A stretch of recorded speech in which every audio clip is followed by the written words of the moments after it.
ప్రైదిలా మన ప్రభువును లోకరక్షకుడైన యేసుక్రీస్తు నామమున మీ అందరికీ నా యొక్క ప్రత్యేక వందనములు. ఈ ఉదయకాల సమయమున దేవుడు మనకిస్తున్నటువంటి వాగ్దానమును చదువుకుందాం. 106వ దావీదు కీర్తన 10వ వచనము. వారి పగవారి చేతిలో నుండి వారిని రక్షించెను, శత్రువుల చేతిలో నుండి వారిని విమోచించెను. ఆమేన్. దేవునికే మహిమ కలుగును గాక. ఈ ఉదయకాల సమయమున దేవాతి దేవుడు ఈ యొక్క వాగ్దానము ద్వారా మనందరితో మాట్లాడుతూ ఉన్నారు. ఈ యొక్క వాక్యమును మనం జ్ఞాపకం చేసుకుంటే ఆయన అంటున్నారు, వారి పగవారి చేతిలో నుండి వారిని రక్షించెను. ఈరోజు వాక్యము వింటున్న ప్రియా సహోదరి సహోదరుడా, ఎవరి చేతిలో బందీ అయిపోయాను అని బాధపడుతూ ఉన్నావు? అప్పు అనే చేతిలో ఉండిపోయావా? బాధ అనే చేతిలో ఉండిపోయావా? మనుషుల చేతిలో కానీ కొన్ని రకాల ఇబ్బందులలో నేను ఉండిపోయాను, నాకు సహాయం దొరకటం లేదు, అనేక రకాలుగా ప్రయత్నిస్తూ ఉన్నాను కానీ నాకు విడుదల రావటం లేదు అని బాధపడుతూ ఆందోళనలో ఉన్నావా? ఒక్కసారి దేవుడు చేసిన అద్భుతాలను జ్ఞాపకం చేసుకో.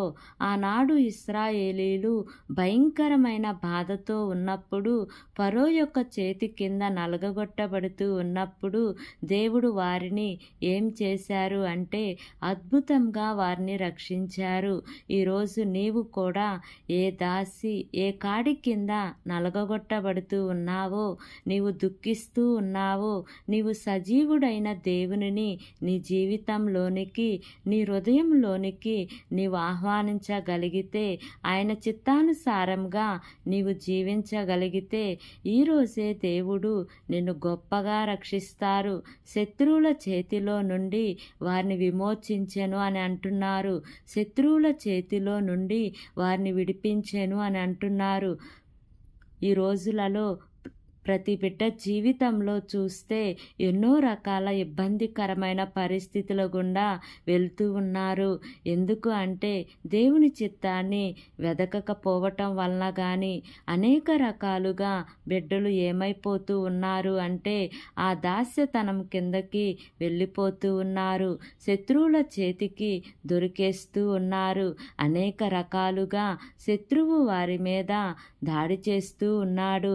కొంతమందికి ఆరోగ్యం మీద, కొంతమందికి ఆర్థిక పరిస్థితుల మీద, కొంతమందికి కుటుంబాల మీద. అయితే ఈరోజు దేవుడు మాట్లాడుతూ ఉన్నారు. వాడు ఏ విధంగా అయితే శత్రువుల చేతిలో నుండి వారిని విమోచించాడో, ఈరోజు విశ్వాసముతో ఈ వాగ్దానము వింటున్న నీ జీవితంలో కూడా గొప్ప విమోచన అనేది రాబోతుంది. నీవు ఏ విషయంలో అయితే ప్రభువుని అడుగుతున్నావో, ప్రభువా నాకు విడుదల కావాలి, నాకు తప్పకుండా మీరు నాకు సహాయం చేయండి అని నీవు ప్రార్థన చేస్తూ ఉన్నావో, ఆ ప్రార్థనకు ప్రతిఫలంగా దేవుడు విమోచన, విడుదల నీకు దయచేయబోతూ ఉన్నారు. ఆయన అందరి ప్రార్థనను వినే దేవుడు. ఆయన ఒకరి ప్రార్థన విని ఒకరి ప్రార్థన త్రోసివేసే దేవుడు కాదు. ఆయన అందరినీ ఒకేలా ప్రేమిస్తూ ఉన్నాడు. ఆయన లోకమును ఎంతో ప్రేమిస్తూ ఉన్నాను అని అంటున్నారు. లోకము అనగా నీవు నేను. కాబట్టి నీవు ధైర్యంతో ఈ వాగ్దానమును ఎత్తిపట్టి ప్రార్థన చెయ్యి. నీ జీవితంలో గొప్ప విడుదల, రక్షణ కలుగుతుంది. కాబట్టి ఈ వాగ్దానమును నమ్మి ఈ వాగ్దానం ప్రకారంగా జీవిద్దాం. దేవుడి వాగ్దానము మనందరి జీవితంలో నెరవేర్చబడును గాక. ఆమేన్. ప్రార్థన చేసుకుందాం. ప్రేమ కలిగిన యేసయ్యా, కృప కలిగిన దేవా, నీకు వందనాలు తండ్రి, నీకు స్తోత్రములు ప్రభా. ఇంతవరకు నీ కృపలో మమ్మల్ని కాచి కాపాడిన విధానాన్ని బట్టి నీకు వందనాలు తండ్రి. ఈ ఉదయకాల సమయమున మీరు మాకు ఇచ్చినటువంటి ఇటు వాగ్దానాన్ని బట్టి నీకు వందనాలు ప్రభా. ఈ వాగ్దానం వింటున్న ప్రతి ఒక్క బిడ్డ జీవితంలో ఈ వాగ్దానాన్ని నెరవేర్చమని అడుగుచున్నాను ప్రభా. ఈ వాగ్దానం ప్రకారంగా వారు జీవించే కృపను దయచేయమని అడుగుచున్నాను ప్రభా. మా దేశమును జ్ఞాపకం చేసుకోండియా. దేశమును పరిపాలిస్తున్న ప్రతి అధికారుల కుటుంబాలను జ్ఞాపకం చేసుకోండియా. దేశ ప్రజలను జ్ఞాపకం చేసుకోండియా. వారి అవసరతల్లో అక్కర్లో నా ప్రభా మీరు వారికి సహాయకుడుగా ఉంటూ అన్ని విషయాల్లో ఆదుకుంటూ రమ్మని అడుగుచున్నాను ప్రభా. నా యొక్క ప్రార్థన ఆలకించి అంగీకరించమని నజరేయుడైన యేసు అతి పరిశుద్ధ నామమున అడిగి వేడుకుని పొంది ఉన్నాము తండ్రి.